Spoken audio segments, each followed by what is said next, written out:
Hello everyone, I'm Soumya. ఇప్పుడు ఆలు మసాలా పోహా ఎట్లా చేసేదో రండా చూసుకుంటాం స్టెప్ బై స్టెప్గా. కడాయి హీట్ అయినాక ఆయిల్ యాడ్ చేసుకోండా. ఆయిల్ హీట్ అయినాక మస్టర్డ్, జీరా, గ్రౌండ్ నట్ అండ్ చెన్న ఇదంతా వేసి బాగా సాట్ చేసుకోవాలా. And next 5 green chilli add చేసుకోండా. 1 చాప్డ్ ఆనియన్ యాడ్ వేసుకున్నాం ఇక్కడ.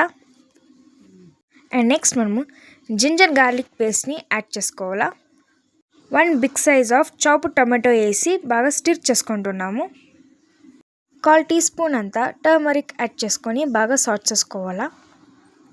2 పొటాటోని బాయిల్ చేసి దీంట్లో యాడ్ చేస్తున్నాము.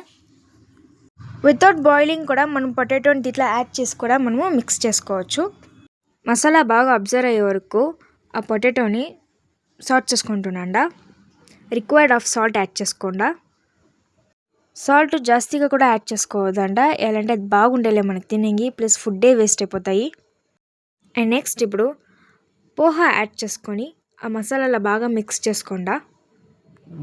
పోహా సాఫ్ట్గా వచ్చేది ఎట్లా అంటే మేము చెప్పినట్లే ట్రై చేసి చూడండి, మీకు డెఫినెట్గా సాఫ్ట్గా వస్తాయి. పోహాను వచ్చేసి 4 to 5 టైమ్స్ బాగా వాటర్లో వాష్ చేసుకోవాలా. అండ్ నెక్స్ట్ ఆ పోహాని 3 minutes వాటర్లో సోక్ చేసుకోవాలా. ఆ పోహాని మనం సోక్ చేసుకునే పోహాని నీళ్ళు లేకుండా టైట్గా పిండుకోవాలా. పిండుకున్నాక ఒక ప్లేట్లో పెట్టుకోవాలి ఆ పోహాని. సో ఈ మార్చేస్తారంటే పోహా మీకు సాఫ్ట్గా వస్తాయి. అండ్ నెక్స్ట్ మనం ఫైనల్గా శనగల పౌడర్ వేసి మిక్స్ చేసి పెట్టుకోవాలా. అది కొంచెం స్టిర్ చేసుకోకుండా ఆ శనగల పౌడర్ని వేసి అండ్ కొరియండర్ వేసి దింపేస్తామంటే మన poha ready. So this is called ఆలు మసాలా పోహా. సో మీరు ఇదేమైనా ట్రై చేయండి, డెఫినెట్గా మీకు సాఫ్ట్గా వస్తాయి, టేస్టీగాను ఉంటాయి. సో గాయస్, ఈ వీడియో మీకు నచ్చితే లైక్ చేయండి, షేర్ చేయండి and subscribe to my channel and press the bell icon for more videos. And thank you for watching this video.